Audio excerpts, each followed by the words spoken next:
अछूत पाठशाला श्री भूमानंद ब्रह्मचारी जी की स्मृतियों में से। श्री महाराज जी राव साहब के यहाँ बड़े आग्रह से आए थे और आश्रम का सूत्रपात हो गया था।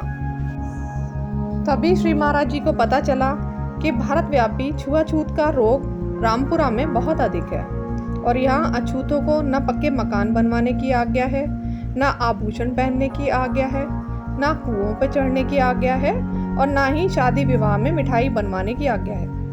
श्री महाराज जी को ये बात बहुत अखरी।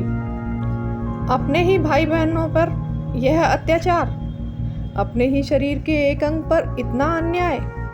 उन्होंने तुरंत राव साहब को आज्ञा दी कि इन सब लोगों पर से ये प्रतिबंध हटा दिए जाएं। राव साहब तो श्री महाराज जी के आज्ञा का बड़ा ही आदर करते थे।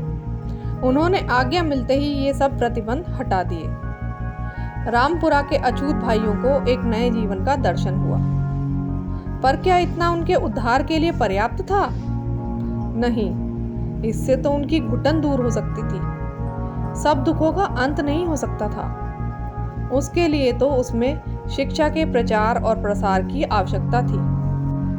श्री महाराज जी यह बात भली प्रकार समझते थे, पर जिन्हें मिठाई खाने खिलाने की भी आज्ञा नहीं है, उन्हें विद्यालय में कौन पढ़ने देगा? श्री महाराज जी ने इसकी भी व्यवस्था की। उन्होंने आश्रम में ही इनके लिए एक पाठशाला खोलने की आज्ञा दी। सन 1920 में एक पाठशाला आरंभ हुई जिसका नाम अछूत पाठशाला रखा गया। ऐसा नहीं है कि केवल अछूतों के बालक ही उसमें पढ़ते थे, पर अछूतों के बच्चों को विशेष आग्रह के साथ आश्रम के महात्मा गांव-गांव से बुलाकर पढ़ाते थे।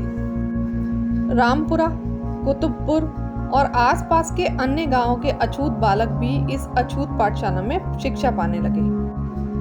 उनको पुस्तकीय शिक्षा के साथ साथ खंजरी पर संत महात्माओं की वाणियां गाना भी सिखाया जाता था। वे बड़े मग्न होकर उन्हें गाया करते थे।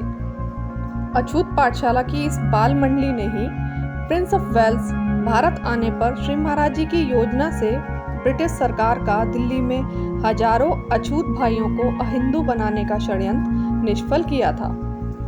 अछूत पाठशाला के बालक जमुना के द्वारा ही श्री महाराज जी ने सन 1922 में सेठ जमुना लाल बजाज और हरिभाऊ उपाध्याय की शुद्धि करवाई थी। धन्यवाद।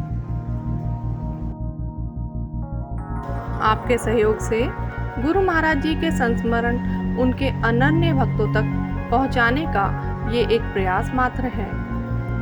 ओम ओम गुरु जी।